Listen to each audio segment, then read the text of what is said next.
Welcome back. In the last session, we spent our time getting very clear about what a lapse actually represents inside the brain and nervous system. We looked at how reintroducing addictive substances into a sensitized system affects regulation, stress response, reward circuitry, and frontal lobe function all at once, and why the aftermath can feel so destabilizing as a result.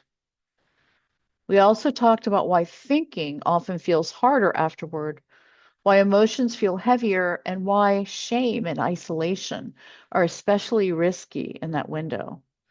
Not as moral issues, but because of what they do neurologically. All of that was about understanding what happens in the system when a lapse occurs. What we turn to now is what that understanding means for recovery. Because once a lapse has impacted the system, recovery is shaped far more by how that moment is handled than by the fact that it happened at all. And that brings us directly into today's focus. Why what you do after a lapse matters more for recovery than the lapse itself. Up to this point, we've been looking closely at what happens in the body and brain when a lapse occurs, how the nervous system shifts, how thinking becomes harder, and how patterns like shame and withdrawal can quietly make things worse if they aren't understood. That brings us to a really important turning point in how recovery is approached. Because once we understand that lapses activate the system in all these ways, the most powerful part of recovery is no longer just about whether a lapse happened. It becomes about how the system is engaged afterward. In our community, recovery is organized around that idea. The direction recovery moves in is shaped by the response to a lapse. Certain responses keep the system narrowed and reactive. When someone isolates or turns inward with self blame, when they minimize what happened, give up, move into secrecy, regulation becomes harder to access, and familiar patterns become easier to repeat. Other responses move the system in a different direction. When response is skillful, supportive, neurologically informed, compassionate, and structured, regulation returns more quickly. Access to perspective improves. The person remains engaged with recovery rather than pulled away from it. And in those conditions, recovery oriented patterns begin to strengthen rather than erode. That's why rebound skills are not a side topic inside our community. They're foundational to long term recovery. Because durable recovery is built through knowing how to respond when the system is challenged in a way that actively strengthens recovery rather than quietly weakening it. There's a powerful principle in neuroscience that applies very directly to what we're talking about here. The brain learns fastest when emotional and physiological intensity is high. That means that moments where the system is activated emotionally, physically, neurologically, are the moments when the brain is most actively updating what it expects, what it prioritizes, and what it reinforces going forward. Lapses create exactly that kind of moment. They are moments where the nervous system is activated, stress and reward systems are engaged, and emotional intensity is elevated. That makes these moments especially influential in shaping what the brain learns next. So, the key question in recovery isn't how to eliminate all intense moments. Intensity is part of being human, and especially part of working through addiction and recovery. The question becomes, what does the brain learn when intensity happens? Because intensity by itself doesn't determine whether recovery strengthens or whether addiction strengthens. What determines that is what follows the intensity. When intensity is followed by shame and isolation, Addiction wiring is reinforced.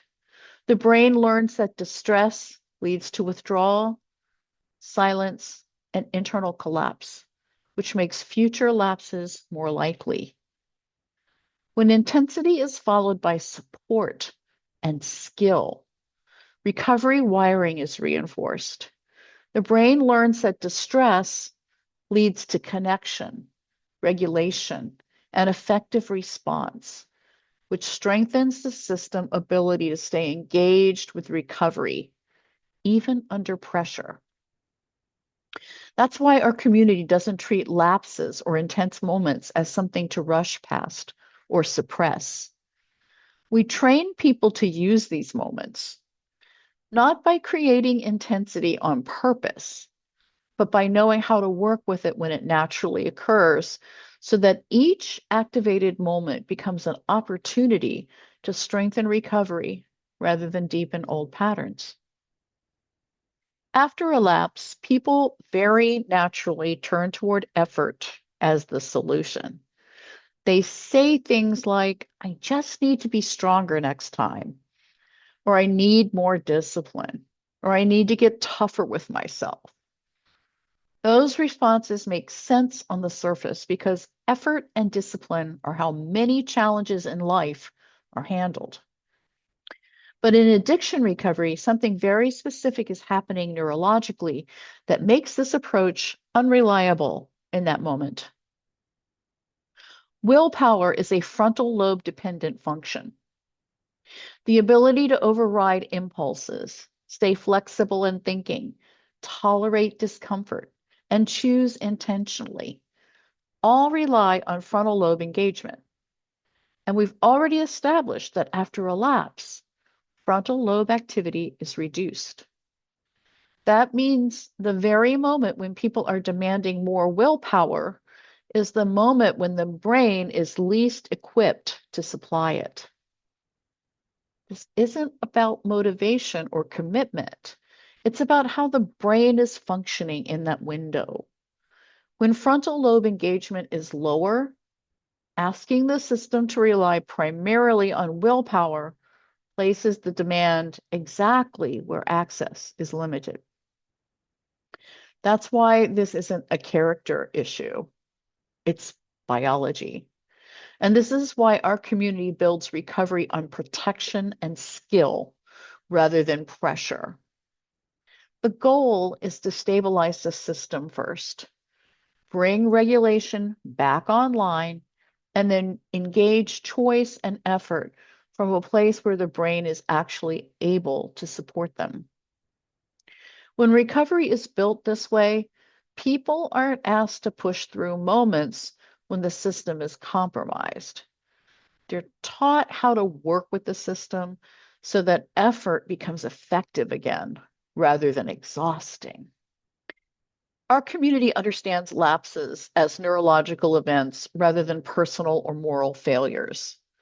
That single shift changes how recovery is experienced and how people relate to themselves after something goes wrong. When lapses are understood through a neurological lens, the questions people ask begin to change. Instead of getting caught in what's wrong with me, the focus moves toward what happened in my nervous system and environment that needs support or adjustment. That question opens the door to learning, protection, and practical change rather than internal attack. This shift removes shame while keeping responsibility intact. Responsibility remains central, but it is expressed through understanding, skill building, and system level adjustments rather than self punishment. Recovery becomes oriented around protecting the brain and nervous system so that they can function more effectively rather than trying to correct behavior through internal pressure. That changes how identity forms in recovery. Instead of organizing around, I failed, recovery organizes around, my brain was hit, and now I need to stabilize and respond skillfully. And that is a completely different identity to recover from. one that supports resilience, learning, and long-term change rather than collapse or withdrawal. One of the most misunderstood ideas in recovery is responsibility. In many settings, responsibility is experienced as something heavy, something tied to fault, character, or personal failure. But in our community, responsibility is understood in a very different and much more useful way. Here, responsibility is not about assigning blame. It's about recognizing that how someone responds after a lapse carries real influence over what happens next in their recovery. What matters deeply is not whether someone is at fault, but how the system is protected and supported moving forward. That's because the brain deserves protection. Responsibility in our community means learning how addiction actually works, not as a moral problem, but as a neurological and behavioral condition that follows predictable patterns. It means learning how your own nervous system responds under stress, under activation, and under pressure. And it means learning how to intervene in those moments in a way that is skillful rather than harsh. This kind of responsibility doesn't attack the person, it strengthens the system. It builds the capacity to respond effectively when things are difficult, instead of collapsing into self-criticism or avoidance. And over time, that approach becomes far more effective than blame at producing lasting change because it keeps recovery oriented around learning, protection, and forward movement rather than internal conflict. That is what mature responsibility looks like inside our community. When we look at what actually allows recovery to last over time, not just start, not just gain momentum, but truly sustain itself through the realities of human life, what becomes very clear is that recovery is not built around avoiding struggle. It's built around knowing what to do when struggle happens. That's a very different frame than most people come into recovery with. Many people believe that the strongest recoveries are the ones where very little goes wrong, where there are few disruptions, few lapses, few moments of losing footing. But when we really study long-term recovery, what we see again and again is something different. The most resilient recoveries are not the ones with the fewest disruptions. They're the ones with the strongest rebound systems. What makes someone stable in recovery is not that their system is never challenged. It's that their system knows how to stabilize itself when it is challenged. It knows how to come back into regulation. It knows how to reconnect rather than isolate. It knows how to learn from what just happened rather than collapse under it or minimize it. This is why rebound skills are not an add-on in our community. They're not something that comes after the real work is done. They are the work because long-term recovery is not built by perfect execution. It's built by the capacity to restore stability, to restore clarity, to restore connection when something has disrupted the system. People who recover long-term are not the ones who never struggle.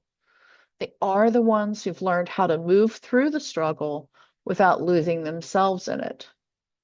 They know how to respond when something activates their nervous system. They know how to interrupt the momentum that could carry them further away from recovery. They know how to bring their system back into a state where learning and perspective and regulation become possible again.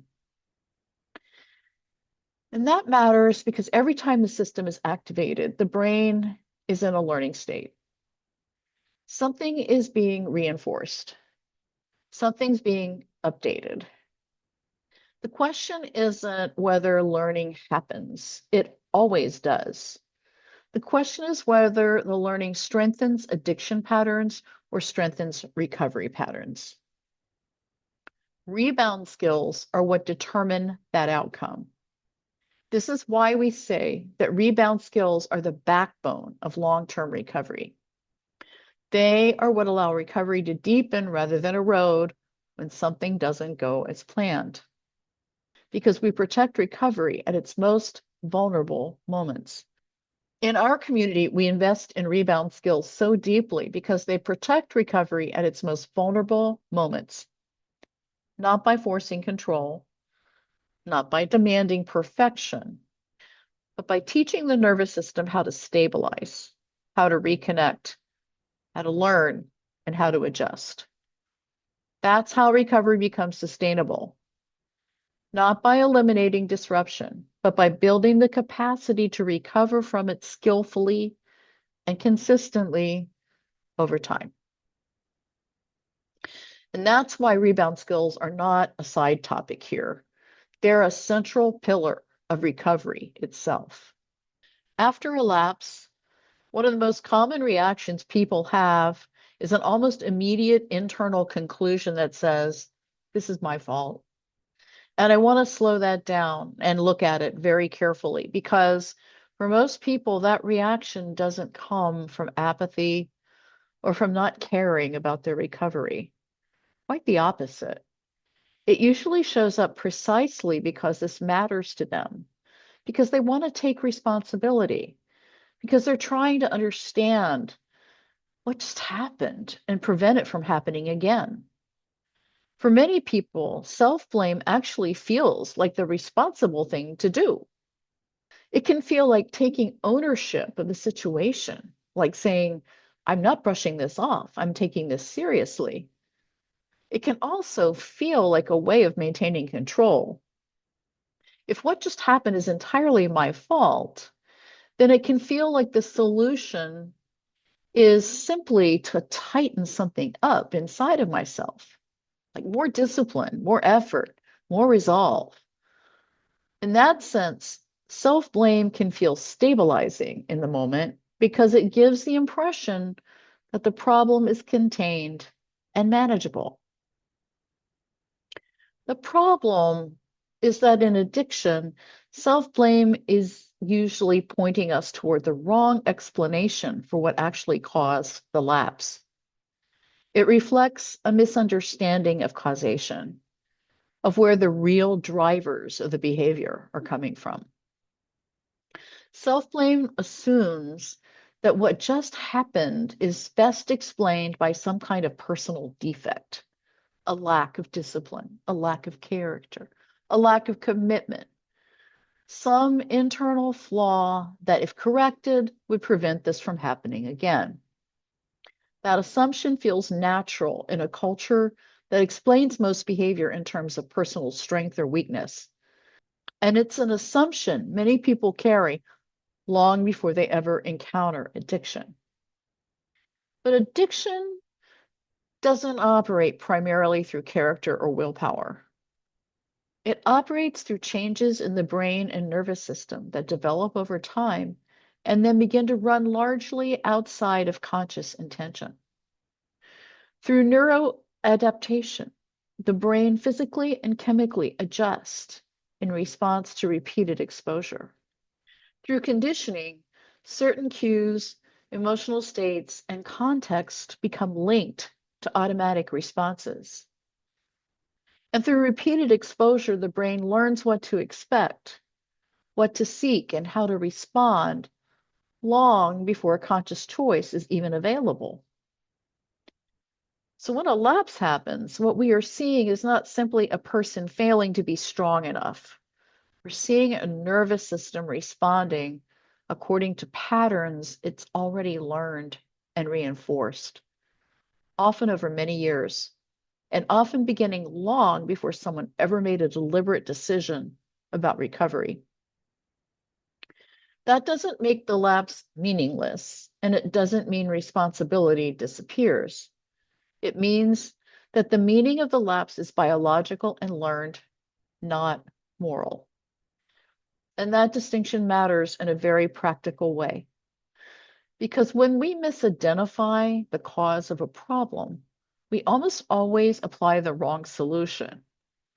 If we believe the cause is a personal defect, then the solution becomes self-correction through pressure, criticism, and force, more tightening, more self-surveillance, more internal punishment. But when the cause is neurological and conditioned, the solution looks very different. It becomes about understanding what activated the system, what cues were present, what state the nervous system was in, and what protections or skills were missing at that moment. That kind of response doesn't excuse what happened, it makes it workable. It gives us a place to intervene that actually has the power to change what happens next. This is where recovery either becomes something that can grow or something that keeps collapsing under the weight of misdirected effort. Because recovery doesn't become sustainable by attacking yourself for what happened. It becomes sustainable when you understand what happened well enough to respond in a way that strengthens the system rather than further destabilizing it. And this is why in our community, we are so precise about causation. Not to remove responsibility, but to replace responsibility where it can actually lead to progress. Because when responsibility is grounded in an accurate understanding of how addiction works, it becomes something that supports recovery rather than quietly undermining it.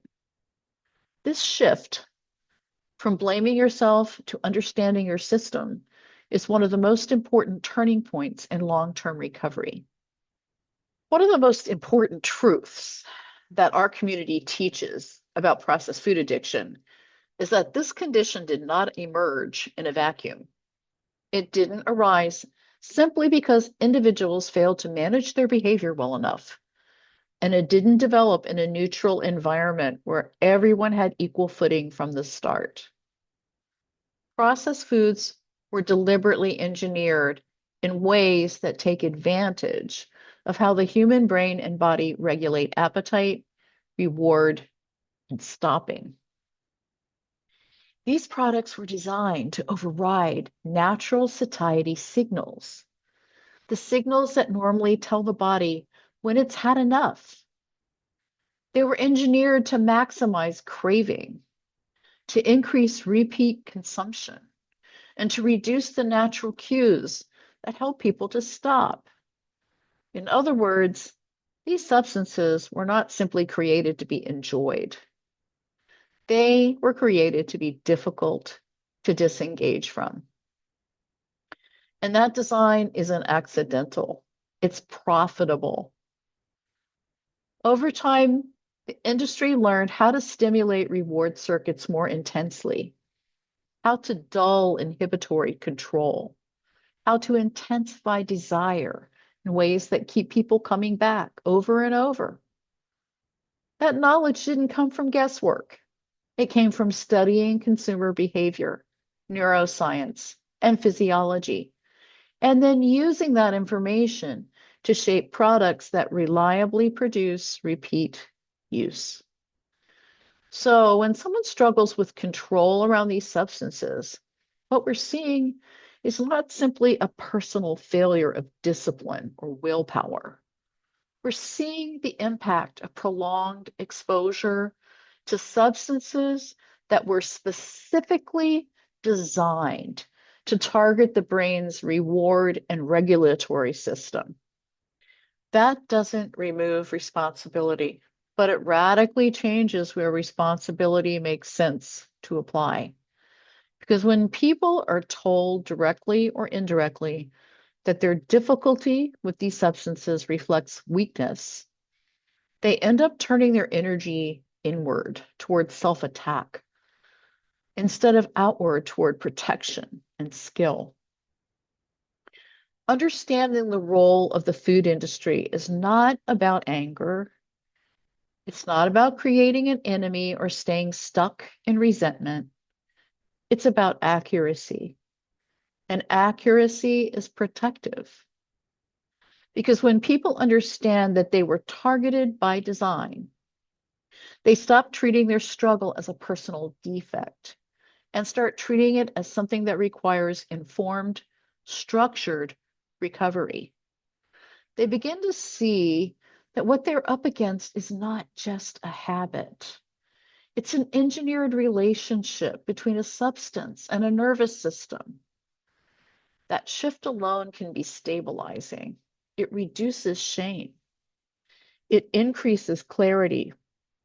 And it opens the door to responding in ways that actually support recovery rather than quietly undermining it. And that's exactly why our community is so precise about this part of the story. Not to create blame elsewhere, but to create protection where it matters the most. For most people, this relationship with processed foods isn't something that they consciously chose later in life. It was shaped much earlier at a time when the brain was still forming its most basic expectations about what brings relief and what brings comfort and what feels rewarding. In childhood, the brain simply doesn't yet have mature regulatory systems in place. The parts of the brain responsible for emotional regulation, impulse control, long-term planning, and distress tolerance are still developing. What the brain is very good at during that time is learning associations.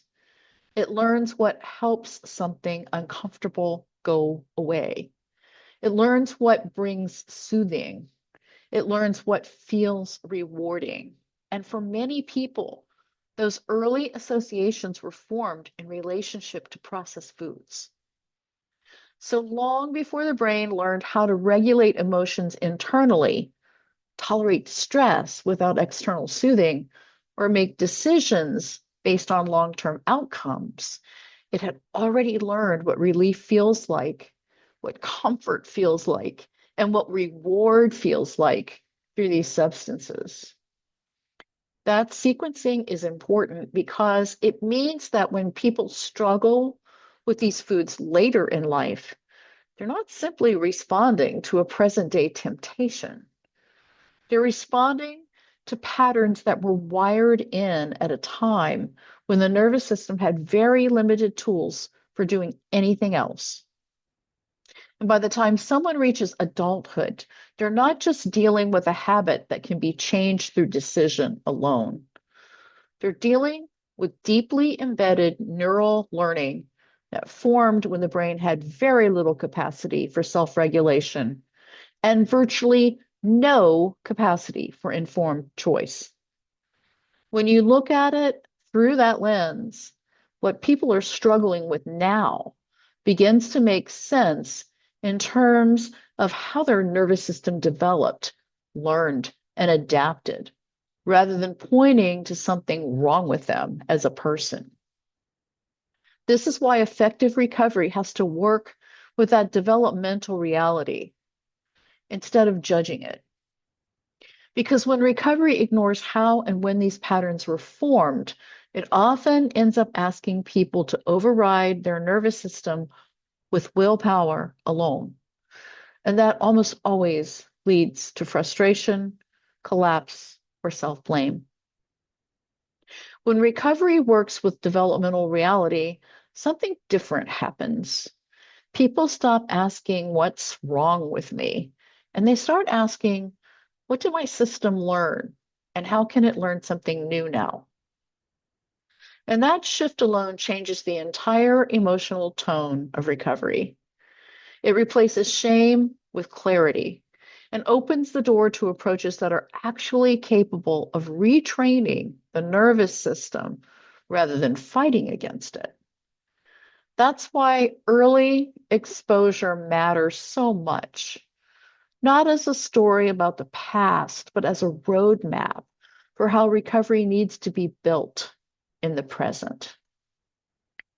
Because processed food addiction is fundamentally a brain-based condition, it can't be resolved through rules alone. Rules can be useful. And structure absolutely matters in recovery. But it's important to understand what rules are actually capable of changing and what they aren't. Rules tell you what to do. They can organize behavior, reduce chaos, and create clarity around expectations. But rules do not change what the brain expects when stress rises.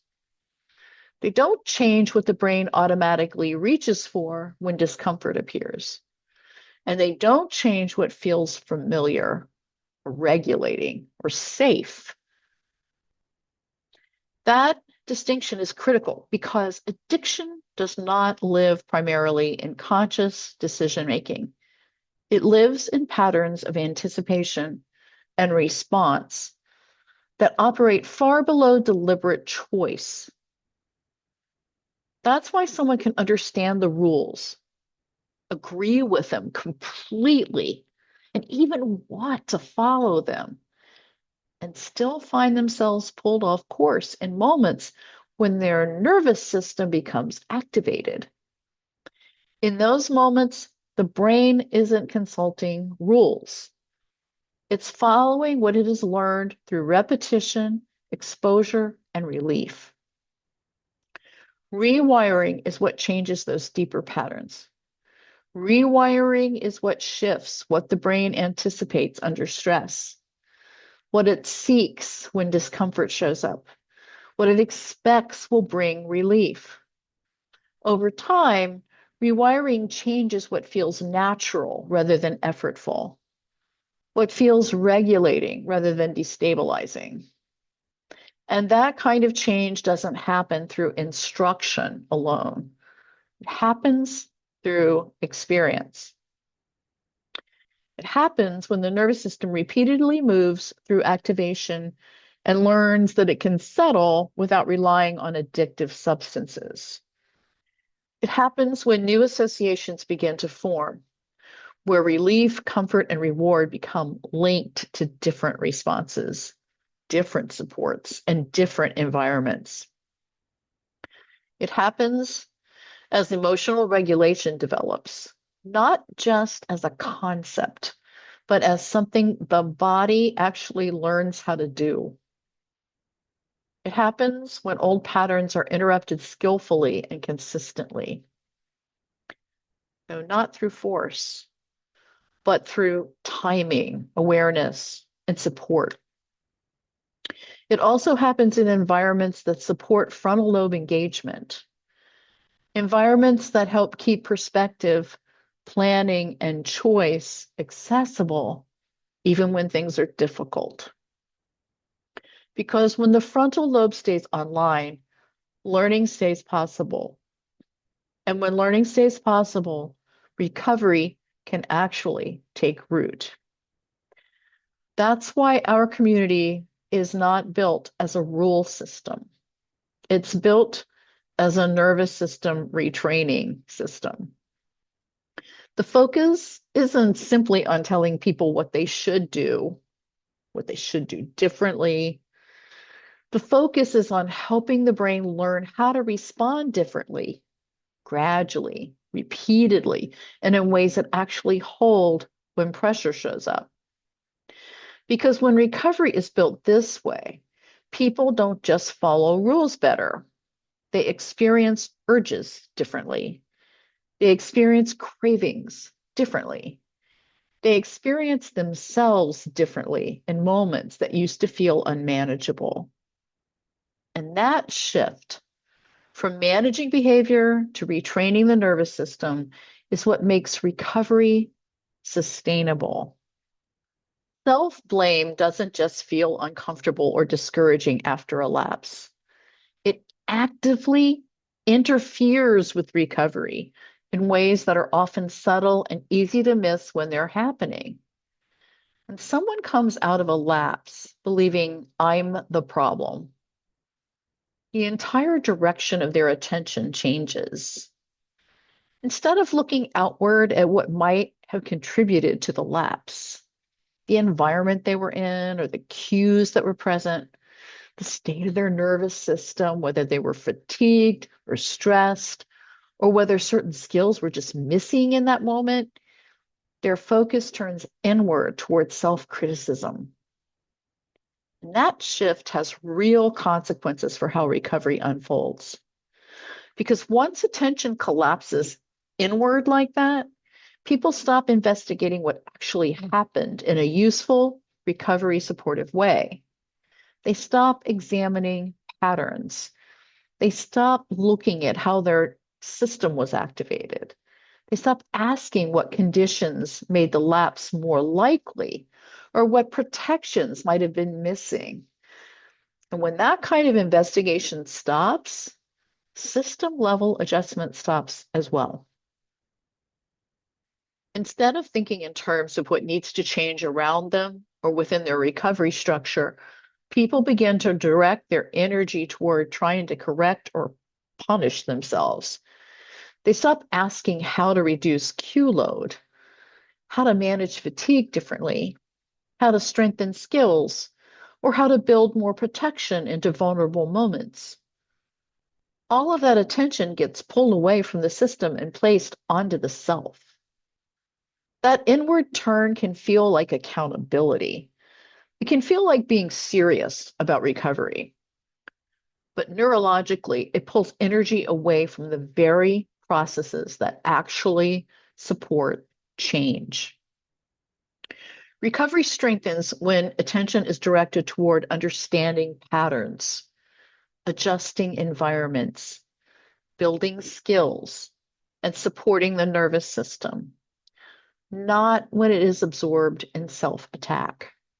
When self-blame dominates the response to a lapse, it quietly keeps the system stuck in the same cycle by preventing the kind of learning and restructuring that recovery actually requires.